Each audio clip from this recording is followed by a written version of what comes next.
सजयति हरिवंश चंद्र नामोच्चार वर्धित सदा सुबुद्धि रसिक अनन्य प्रधान सतु साधु मंडली मंडनो जयति।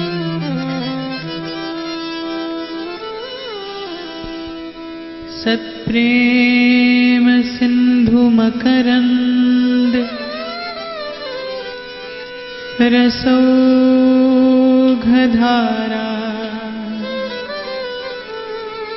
सारानजस्रमभितः श्रवदाश्रितेषु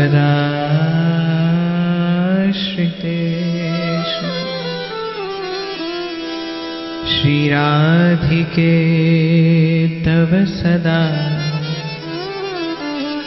चरणारविन्दम् गोविन्द जीवनधनम् शिरसा वहामि शिरसा वहामि शिरसा वहामि। श्री राधा वल्लभ लाल की जय। महाप्रभु श्री हरिवंश चंद्र जी महाराज की जय। श्री वृंदावन धाम की जय। श्री यमुना रस रानी की जय। श्री वृंदावन रज रानी की जय। समस्त संत भक्तन की जय।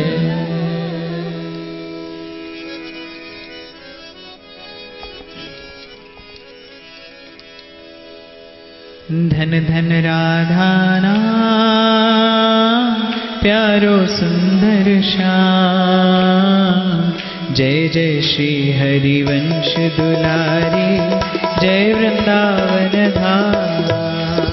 धन धन राधा नाम प्यारो सुंदर श्याम। जय जय श्री हरिवंश दुलारी जय वृंदावन धाम। धन धन राधा नाम प्यारो सुंदर श्याम। जय जय श्री हरिवंश दुलारी जय वृंदावन धाम। धन धन राधा नाम प्यारो सुंदर श्याम। जय जय श्री हरिवंश दुलारी जय वृंदावन धाम। धन धन राधा नाम प्यारो सुंदर श्याम। धन धन राधा नाम प्यारो सुंदर श्याम। धन धन राधा नाम प्यारो सुंदर श्याम। धन धन राधा नाम प्यारो सुंदर श्याम। जय जय श्री हरिवंश दुलारी जय वृंदावन धाम। धन धन राधा नाम प्यारो सुंदर श्याम। जय जय श्री हरिवंश दुलारी जय वृंदावन धाम। धन धन राधा नाम प्यारो सुंदर श्याम। जय जय श्री हरिवंश दुलारी जय वृंदावन धाम।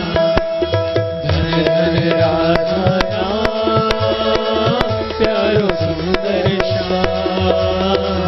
जय जय श्री हरिवंश दुलारी जय वृंदावन धाम। राधा राधा श्री राधा राधा श्री राधा राधा श्री राधा राधा श्री राधा राधा श्री राधा श्री राधा राधा श्री राधा राधा श्री राधा राधा श्री राधा राधा श्री राधा राधा श्री राधा राधा श्री राधा राधा श्री राधा राधा श्री राधा राधा श्री राधा राधा श्री राधा राधा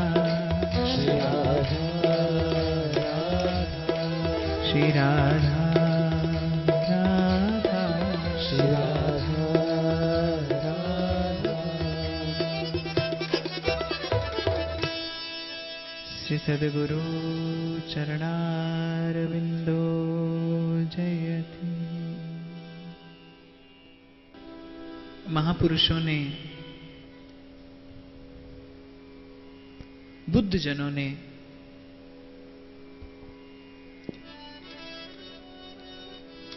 किंचित संसार की असारता एवं इस जीवन की सार्थकता के विषय में चिंतन करने वाले महानुभावों ने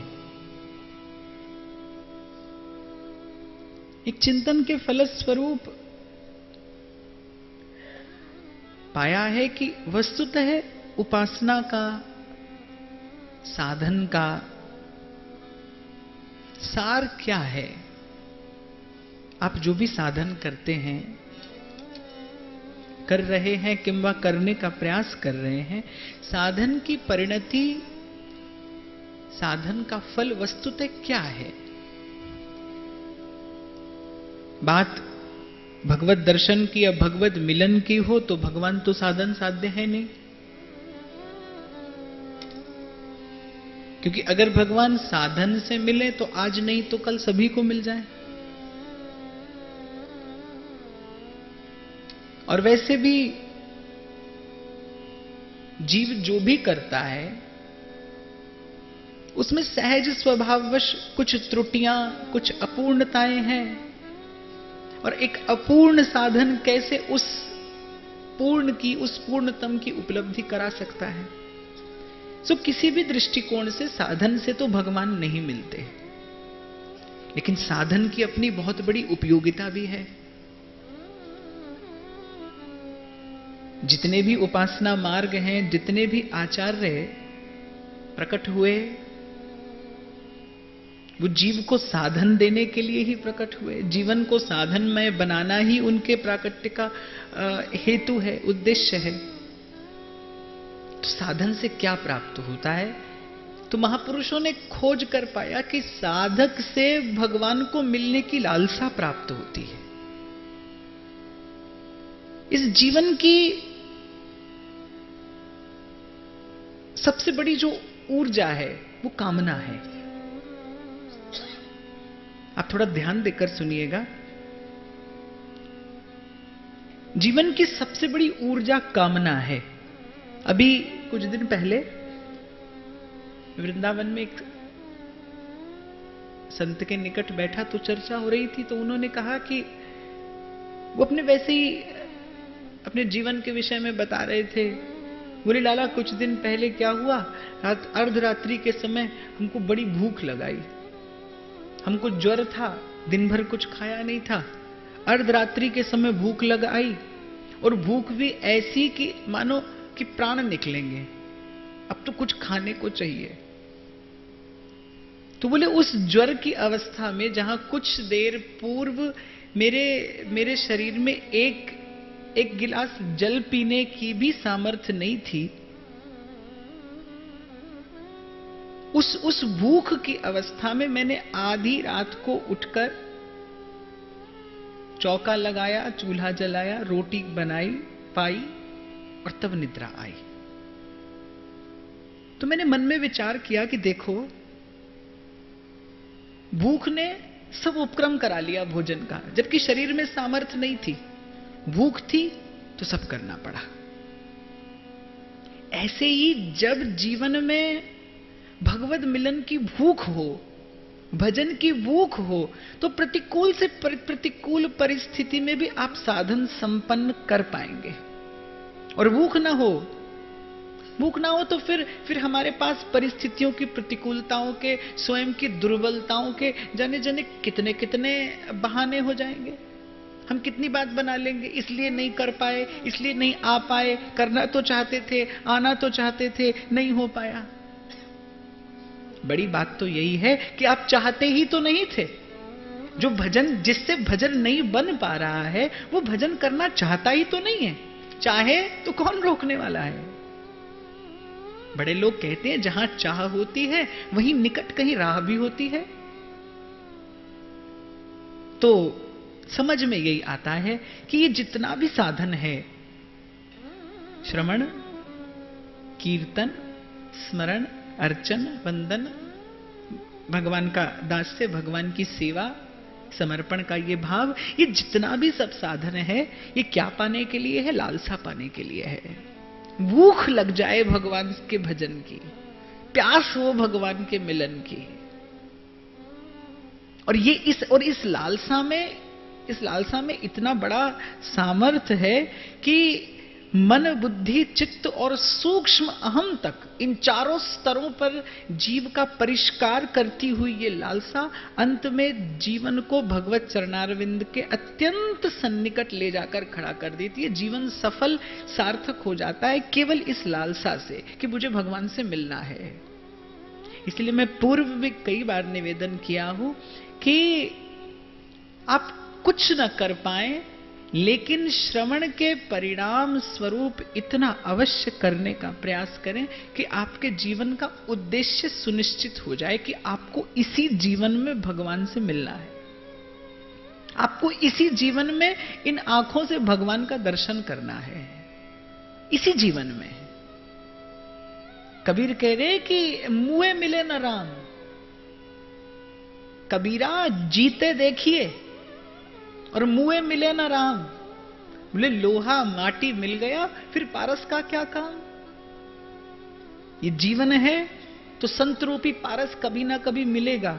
सूरदास कहते हैं ना, एक लोहा पूजा में राख्यो, एक घर बधिक परो, पर ये दुविधा पारस नहीं जानत, कंचन करत खरो। ये जब तक जीवन है, जब तक सांस चलती है, जब तक मन है, तभी तक मोहन से मिलने की आशा है।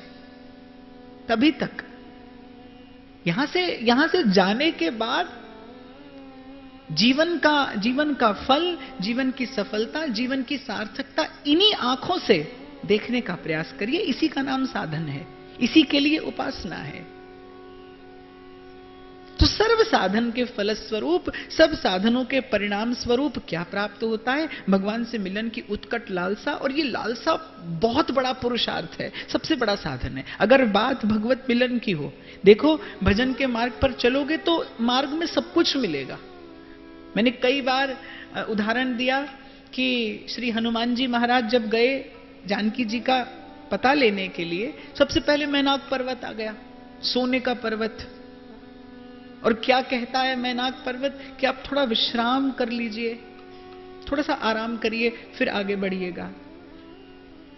हनुमान जी ने भी उनके उस आतिथ्य का सत्कार किया, मैनाक पर्वत को स्पर्श किया और मैनाक पर्वत से ये कहकर हनुमान जी महाराज आगे बढ़ गए कि राम काज कीन्हे बिना मोहे कहां विश्राम। जो कार्य करने निकला हूं, पहले वो कार्य पूरा कर लूं, फिर विश्राम करूंगा। ऐसे ही, लेकिन हनुमान जी ये निर्णय क्यों ले पाए? क्योंकि हनुमान जी के पास एक उद्देश्य था कि मुझे जानकी जी का पता लेने जाना है, मुझे अपने प्रभु का कार्य पूरा करना है। अगर उद्देश्य नहीं होता तो वहीं पर विश्राम हो जाता। इसीलिए भगवान से मिलन के अतिरिक्त कोई भी आशा, कोई भी भाव, कोई भी अपेक्षा, कोई भी अभिलाषा लेकर आप भजन के मार्ग पर चलेंगे, प्रभु से मिलन के अतिरिक्त कोई भी इच्छा यदि आप लेकर चलेंगे तो आपका भटकना निश्चित है, तय है। आप भटकेंगे, आप गंतव्य तक नहीं पहुंचेंगे क्योंकि आपके पास उद्देश्य नहीं है। ये बहुत बड़ा दर्शन है जीवन का मैं तो नित्य प्रति यही अनुभव कर रहा हूं कि नित्य प्रति साधन के परिणाम स्वरूप, साधन के फल स्वरूप हो क्या रहा है, क्या दे रहा है साधन? साधन भगवान से मिलने की इच्छा दे रहा है। साधन से भगवान से मिलने की, प्रभु के निकट जाने की इच्छा बलवती हो रही है। क्यों जाएं भगवान के निकट? क्या आवश्यकता है? भगवान की कृपा से सब कुछ तो है जीवन में। धन है, मान है, सम्मान है, संपत्ति है, समृद्धि है, समाज में प्रतिष्ठा है, लोक में जय जयकार होती है, सब कुछ तो है। और बहुत सारे साधक लोग इसी में भगवान की कृपा मान लेते हैं कि हम भगवान से जो निवेदन करते हैं भगवान सुन लेते हैं, हमारी तो हर प्रार्थना स्वीकार होती है। आपकी हर प्रार्थना स्वीकार होती है, इसमें भगवान की कृपा नहीं है। लेकिन आपके मन में प्रार्थना के लिए अब कोई स्थान ही नहीं रह गया। आपके मन ने कहां पर आकर विश्राम पाया है? बिन बोलिया सब किछ जानदा, किस आगे कीजे अरदास। सत्संग की कृपा से, साधन की कृपा से, संतों के वचनामृत की कृपा से आपका इतना परिचय हो गया है भगवान के स्वभाव से कि आपको लगता है कि अब कुछ कहने की आवश्यकता नहीं है। अब कुछ कहना आवश्यक नहीं है। आपके मन में यह भाव हो तब आप जाने कि आप साधन कर रहे हैं, तब भगवान की कृपा है। तो भगवान से मिलन की ये जो लालसा है, ये एक ऐसा भाव है, ये एक ऐसा धन है जीवन का, जिसके लिए मीरा कहती है वस्तु अमोलक दी मेरे सतगुरु, कृपा कर अपनायो। ये लालसा रूपी ये धन, ये जीवन में जीव को कब प्राप्त होता है? जब कोई संत उसे अपना ले, जब संत उसे स्वीकार कर ले। मैं तो कई बार कहता हूं अधिक से अधिक आप कर सकें तो आप इतना कर लें कि आप किसी संत के संकल्प में अपना एक स्थान बना लें। किसी संत के संकल्प में आपको स्थान मिल जाए, किसी संत के चिंतन में आपको स्थान मिल जाए। कभी जीवन में किसी संत के मुख से आपको यह सुनने को मिल जाए कि आज हम आपको याद कर रहे थे। बस केवल इतना कि किसी संत के संकल्प में आपको थोड़ी सी जगह मिल जाए, आप प्रवेश पालें अपनी किसी सहज क्रिया से, अपनी किसी करनी से। आपका कार्य इतने से हो जाएगा। तो मैं ये निवेदन कर रहा था कि ये जो लालसा रूपी परम धन है, ये तब मिलता है जब संत आपको अपना लेता है, जब संत आपको स्वीकार कर लेता है। स्वीकृति कैसी? संत की स्वीकृति कभी भी वाचिक स्वीकृति नहीं होती।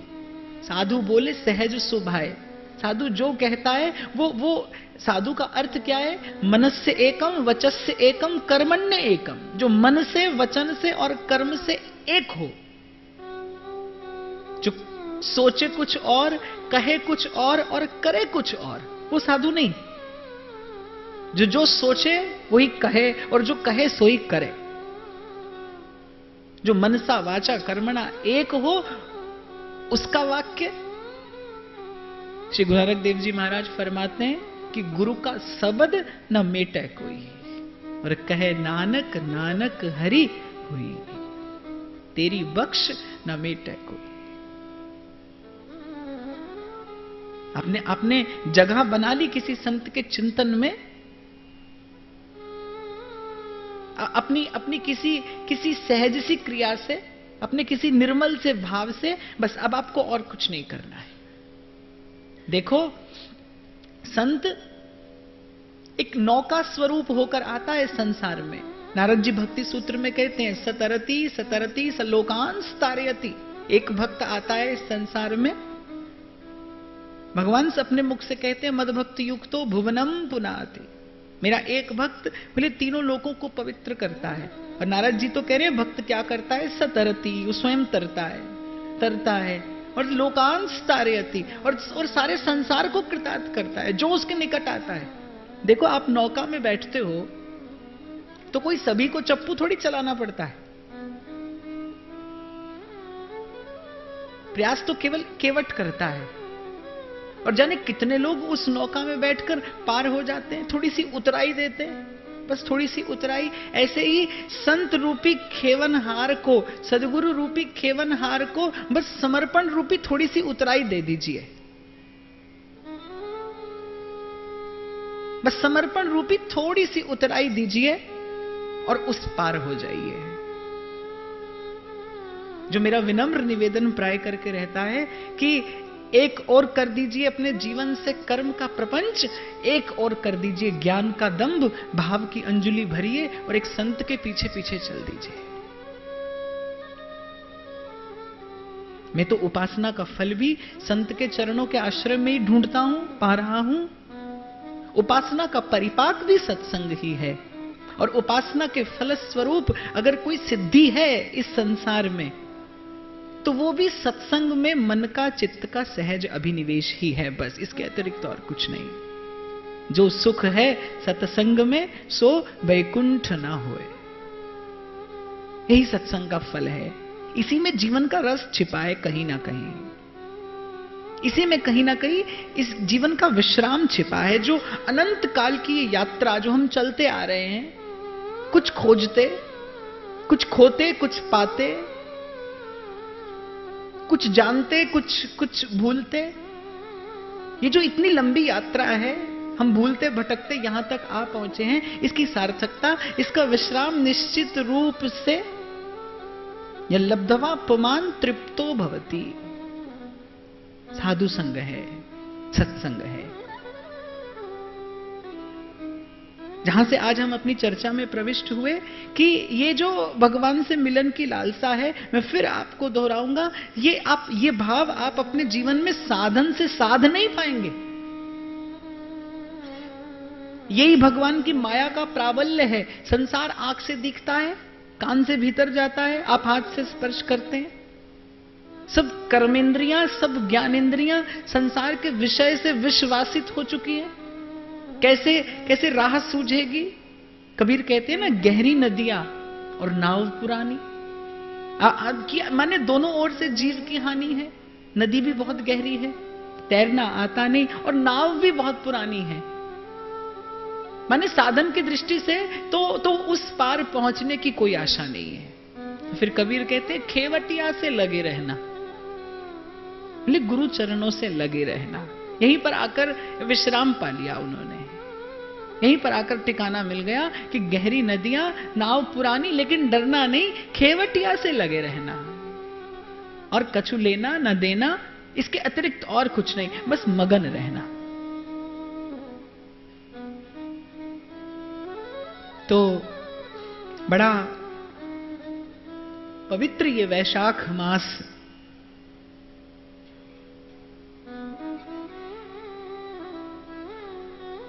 बड़े बड़े भक्त आचार्य इस मास में अवतरित हुए। ऐसे सुंदर समय में प्रभु ने कृपा करके ये 5 दिन हमारे लिए, तो हमारे श्री महाप्रभु जी का प्राकट्य इस मास में होता है, तो हमारे लिए तो ये पूरा मास उत्सव रहता है। हमारे श्री जी के मंदिर में, राधा वल्लभ जी के मंदिर में पूरा मास उत्सव रहता है, पूरा मास बधाई होती है, पूरा मास आनंद होता है। तो उसी उत्सव में, उत्सव के कुछ भाव, उत्सव की कुछ लहरें हमको यहां पर प्रभु ने अवसर दिया इसका आनंद लेने का। हम लोग कथा के भाव में प्रवेश करें, उससे पहले सब लोग अपने अपने गुरुदेव के चरण कमलों का हृदय में ध्यान करिएगा और मेरे साथ में कहिएगा, पाया तेरे दर तो मैं रहमता हजारा, पाया तेरे दर तो मैं रहमता हजारा, शुक्र गुजारा तेरा, शुक्र गुजारा, शुक्र गुजारा तेरा, शुक्र गुजारा, पाया तेरे दर तो मैं रहमता हजारा, पाया तेरे दर तो मैं रहमता हजारा, शुक्र गुजारा तेरा, शुक्र गुजारा, शुक्र गुजारा तेरा, शुक्र गुजारा।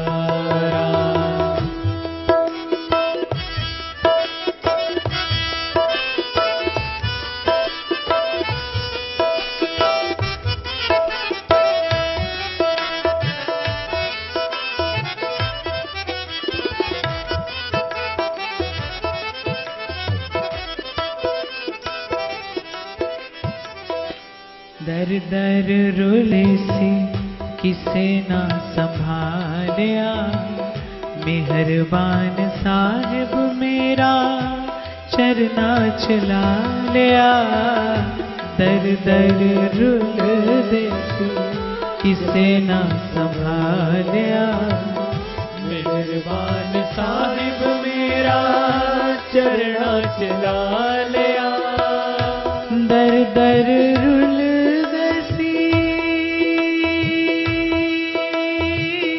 किसे ना संभालिया, मेहरबान साहिब मेरा चरना चला लिया। मेहरबान साहिब मेरा चरना चला लिया। क्यों ना दाता तेरे तो मैं, क्यों ना दाता तेरे तो मैं तन मन वारा, शुक्र गुजारा तेरा, शुक्र गुजारा, शुक्र गुजारा तेरा, शुक्र गुजारा। पाया तेरे दर तो मैं रहमता हजारा, पाया तेरे दर तो मैं रहमता हजारा। शुक्र गुजारा तेरा, शुक्र गुजारा, शुक्र गुजारा तेरा, शुक्र गुजारा।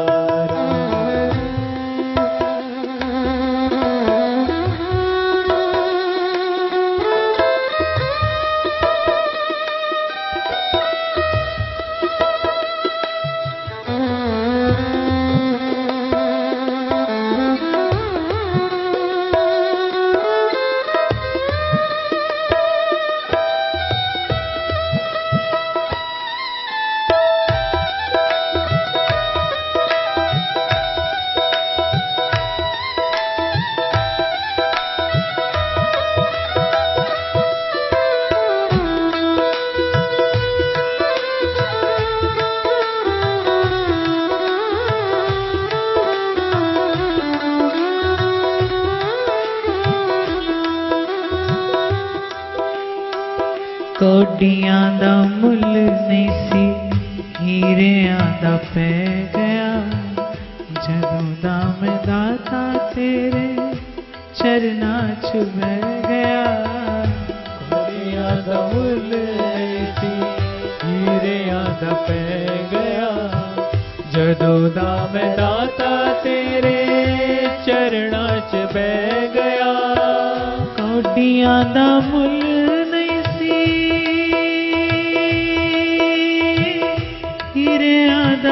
पै गया। जदों दा मैं दाता तेरे चरना च बह गया। जदों दा मैं दाता तेरे चरना च बह गया। नाम तेरा गाउंदियां ने, नाम तेरा गाउंदियां ने दिल दियां तारा।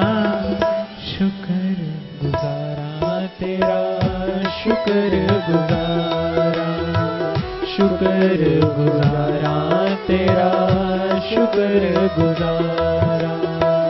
आया तेरे दर तो मैं रहमता हजारा। आया तेरे दर तो मैं रहमता हजारा। शुक्र गुजारा तेरा, शुक्र गुजारा, शुक्र गुजारा तेरा, शुक्र गुजारा।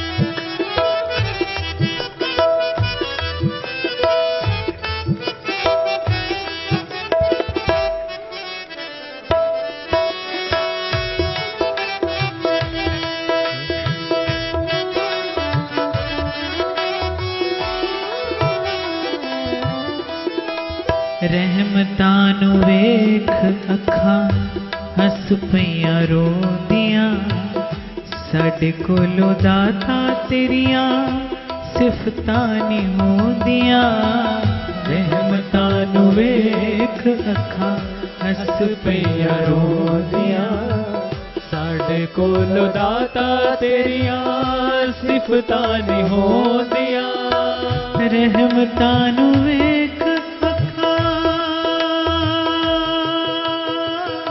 हस पईयां रोंदियां, साडे कोलों दाता तेरियां सिफतां नहीं होंदियां। साडे कोलों दाता तेरियां सिफतां नहीं होंदियां।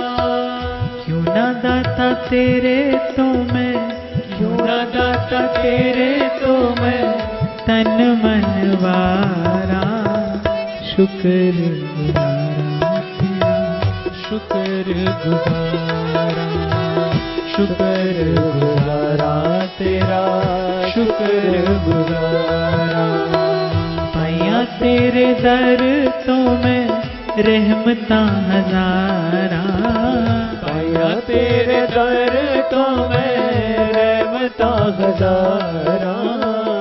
शुक्र गुजारा तेरा, शुक्र गुजारा, शुक्र गुजारा तेरा, शुक्र गुजारा। शुक्र गुजारा तेरा, शुक्र गुजारा, शुक्र गुजारा तेरा, शुक्र गुजारा। तो जैसा मैंने अभी निवेदन किया, ये परम पवित्र ये वैशाख मास समग्र सृष्टि को अपनी उपस्थिति से त्रिताप से मुक्त कर देने वाले चरण, अपनी सहज कृपा से अनअधिकारी को भी श्री चरणों के सन्मुख कर देने वाली विभूतियां, जिनके आगमन का केवल मात्र हेतु ही था कि त्रिताप से तप्त दग्ध जीव को भक्ति सुधा की मंदाकिनी में स्नान कराकर सदा सदा के लिए शीतल कर दिया जाए, परम विश्राम दे दिया जाए। ऐसी ऐसी विभूतियां इस मास में अवतरित हुई हैं, जिनकी कृपा से आज बाल गोपाल घर घर खेलते हैं, जिन्होंने जीव को सेवा का अधिकार दे दिया, भगवत सेवा का भाव देकर कृतार्थ कर दिया। ऐसे श्री वल्लभाचार्य महाप्रभु, अभी 2 दिन पूर्व उनका प्राकट्य उत्सव था, वैशाख मास कृष्ण पक्ष एकादशी तिथि, और राधा चरण प्रधान श्री राधा के अस्मोद्ध्रव रूप रस की सुधाधारा तीनों लोकों में प्रवाहित करने वाले श्री ठाकुर जी की वंशी